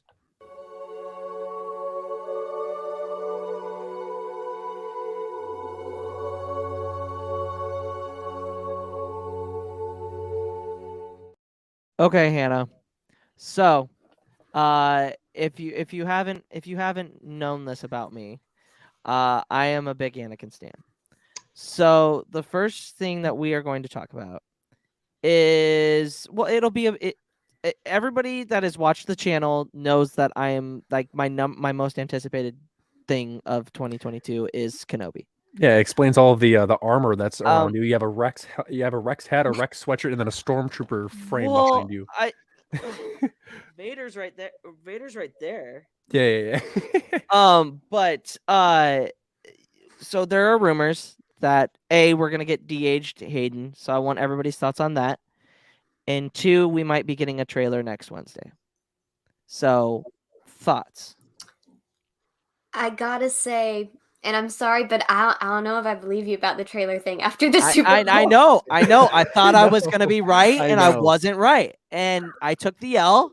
I was Hannah, a bozo. if you weren't aware, this guy right here was so certain that there would be a trailer during Super Bowl Sunday, and he failed. I did hard. Well, no, to be fair, like it would have. It's a little surprising in retrospect that they didn't take that opportunity, and to me, that indicates that like they're saving it for something, and or like they just weren't ready yet. Like it was, they're not done editing the thing, I guess. Yeah, they're steadily preparing for the revival of the Anakin and Obi-Wan era. So, oh my god. Yeah. But what are everybody's thoughts on the de-aging of Hayden? Do we really need him to be de-aged? We have like 3 movies of them interacting. They don't. Well, like in the fact that I don't think we need to de-age them. They both here's look the thing. like they did. Like, do a little makeup on Hayden, but like Ewan looks exactly the way he did in Episode 3. Here's the thing. They just need to work out. I mean, I've seen Ewan McGregor do his training. I haven't seen anything from Hayden, but like all they have to do is just get into shape and they'll be fine. That's No, all they got yeah. to do. I And just don't. they'll play the parts fine. We will suspend our disbelief and see them as what they were in 2002 and 2005, and we will just roll with it. No, yeah. I don't know. Liv. I think, if we're talking about for flashbacks, maybe not like de-aging, but like you said, some makeup, because like I think part of the thing with Anakin is he's so young, and that's like part of the tragedy and part of his stupidness, and part of his character at that time. So kind of feels important, but not like the whole de-aging thing. And like the other thing is like the de-aging. Like people are instantly gonna be all like hater about it because like, oh, they like I liked what they did with Luke. I feel like what they did in Book of Boba Fett with Luke Skywalker, like the technology is starting to get better. It's just like I just don't. And here's the perfect. This is the only flashback, and I agree with Harith. The only flashback I would want is the campfire deleted scene from the unfinished arc of the Clone Wars, where they're on Utapau and they find the crystal for the soon to be Death Star. And it's just an emotional conversation between Obi-Wan and Anakin, and about how Ahsoka left the Order. Yeah, how Ahsoka left the Order, and it's very it's very, very, very raw, and I feel like that would be a perfect Deborah Chow. Like she could lead Ewan and especially Hayden, because this is Hayden's chance to bounce back in prequel haters' eyes of him not being a good actor. Yeah, he's about to return to the Mac, all of us. Like I don't like I think this show has a lot of potential. And like I've got high hopes for it, but like if they do something that I am not expecting or I wasn't expecting, I'm not gonna hate it. That's the thing between. And that's the thing, Luke. They're gonna do things that you're not gonna expect. Oh yeah, absolutely. You don't know the show from guess start what? to finish. Guess what? I'm gonna end up enjoying it. You know. But what are your guys' most anticipated shows coming up? I know Acolyte for Hannah. And love that concept. I'm so excited to see what they do with it. And the fact that it's going to be in the end of the High Republic. So you've been keeping up with the High Republic, haven't you? I have to an extent. I haven't been reading the books, but I have been reading the comics. Okay. High Republic. No, yeah, the High Republic Adventures, and they just finished phase 1 of the comics. And I feel like if you read the comics, I feel like the books are a lot easier to connect with. That's the intention. I was reading Light of the Jedi and I got about halfway into it, and then I was like, it's just not like clicking for me. I don't know. So then it was like, yeah, I'll take a break. And then when the comics started coming out, it was like, okay. Because it gives you a visual, because I feel like if you have a visual, it gives you it connects just like we do with the original trilogy, the prequel trilogy, and the sequel trilogy books that are being which is so sad, because it's like I wish that like I could just read something and have my imagination be stimulated. I have that way. No, I'm that way as well. But I at the time of the release of Light of the Jedi, they did have character posters and stuff. So I would pull that up whenever they would, and I also had the audiobook. So I read it at the same time as I was listening to it, and that's how I feel like I can really maximize the knowledge part of it. But Acolyte is going to be interesting. I feel like that could be Plagueis' origin story, or how he, or if they wanted to do Plagueis, they could have him train the main character, and then ultimately she gets replaced by Palpatine. I could see that. I would kind of like a Darth Zana-esque kind of character. My thing with that, though, is that what I like about the High Republic is that there can be storylines that like are entirely their own, that don't rely on anything we already know about, that they stand alone. And the more that we squeeze characters that we already know into there, the more like that sort of starts taking over. I don't want a Palpatine origin story. I want the Acolyte. like I don't know if I totally feel like awesome about them using it as like a this is why this happened, remember, from Phantom Yeah. Menace or something like that. Okay. So, No, you know, but I get that. I like more standalone Originality. Star Wars stories. Yeah, I liked Mando more before they started doing like all the cameos, that kind of thing. Like I just like it when things are like different and like, oh, we haven't seen this angle of it yet, and maybe this can like be its own thing. No, yeah, I get that. Liv, what are you looking forward to the most? Definitely Kenobi. He's my favorite character, and I've been waiting for. I feel like I can't say I've been waiting for the show forever because I don't consider myself being a fan for that long compared Well, to at people. the at the beginning, it was originally supposed to be a movie. Yeah. So when Disney bought Lucasfilm, this was supposed to be a movie. Same with Boba Fett. So I mean, this has been in talks since they bought the company. And just to finally see Hayden. I remember years doing- ago saying that Boba Fett movie that would be coming out in 2018. I'm like, No, huh? No, yeah, and like obviously Char got his, and you weren't as much as a menace that as I thought you were gonna be, but I am just gonna be when that trailer drops. Well, I am gonna people might as well just stay off of TikTok Here's the because I thing. will be making The like 8 reason or why 9 I videos wasn't of a it. menace is because I was trying to contain myself. I was trying to let the story flow out Oh, without I'm me trying not. to act like a goon. I'm not. Like, I'm not. Not at all. and like I don't know, there was like points where I was just like really into it, and I wasn't just like like I wasn't like watching like Boba getting becoming part of the Tusken tribe is going no, like I was Yeah. I was really into it in a way that I was like focused. And I feel like I'll be the same for Kenobi. It'll just be a little bit more amped up. Well, I know, yeah, because we all know the dynamic between Obi-Wan and Anakin. If we probably will be getting flashbacks of the Clone we'll be Wars. getting flashbacks. So you'll probably be like punching your screen if like I'll be like something. "Die!"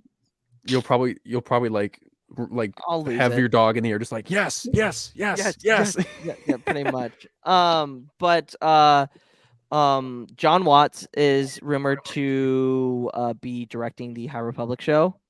Thoughts on that? I think it's a really good move, especially with what he did with Spider-Man.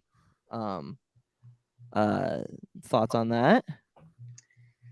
Don't kill me. Which Spider-Man did he direct? He did the MCU Spider-Mans. So all of them. Okay. Yeah. Mm-hmm. That's I feel like I can't like that's good because I like those movies, but like I don't know, like I just don't have a sense of like what the show's gonna be yet enough to see like whether that's a good fit. Well, I mean, we didn't really know if that was going to be a show until I think last month. They revealed that it was happening. So I mean, again, we're going to get that original story. I don't think we're going to be seeing a whole lot of people that we've seen before, but I mean, reading the books is definitely going to help later down the line with Acolyte and obviously this next show. But Liv, thoughts on that? I'm not really sure yet. I haven't read a lot of the High Republic yet. I mean, I like the vibe of the Spider-Man movies, and I think it could be very interesting to see what they do with Star Wars. No, yeah, absolutely. But it's just a rumor, so Yeah, it is a rumor. Don't take it to heart yet. Yeah, don't take it to heart. We would love a High Republic show or a movie. Well, no, but- the High Republic show is happening. Like that's for sure. But like John Watts being connected is a rumor. But hey, you have to like think about like the art form with the director and the movie itself. And the like, writer. do they match well I in the agree. show? We'll Like see. would they mesh well together? Because I know he's directed some horror movies and he's directed the MCU Spider-Man trilogy, and it's like you have to just wait and see. Like, No, yeah, absolutely. because I know this show won't be happening anytime soon, probably within the next 2 years or so. But It starts filming in June. yeah, We know so that. probably And Ahsoka maybe starts in March, and Acolyte starts in May. That's probably this month. maybe March the is this end of next Oh, year, maybe. Yeah, they start later this month for They'll Ahsoka. the show will probably air the end of next year for the High Republic show. If that's a 2023, thing. yeah, If that's a thing. probably. And then Ian McDermott did a interview saying that there's a possibility Palpatine might show up again. Somehow Somehow Palpatine returned. returned. Did we say that? Whoa. Dyad moment, triad moment. Is that how that works? Hannah, I want you to join me. So thoughts on Palpatine returning? I feel like Palpatine is going to return in Kenobi. I think he'll be I feel like a hologram. Palpatine's returning everywhere. I just feel like that's the best spot for him. Thoughts? Oh, 100%. Like, I think we even see that in the little sneak peek from Yes. Disney Plus. Yes. When Vader is on his castle and he sees a little hologram. I made speculations that maybe was Padme wearing her cloak, but it's most likely going to be Palpatine. But Ian McDiarmid is highly likely to be in the show, and I really think that Liam Neeson has a big chance of being in the show too. Yeah, a little bit of but that's just Qui-Gon. me. But Ian McDiarmid, I've met the man. I have to say he's an extremely nice dude. There you go.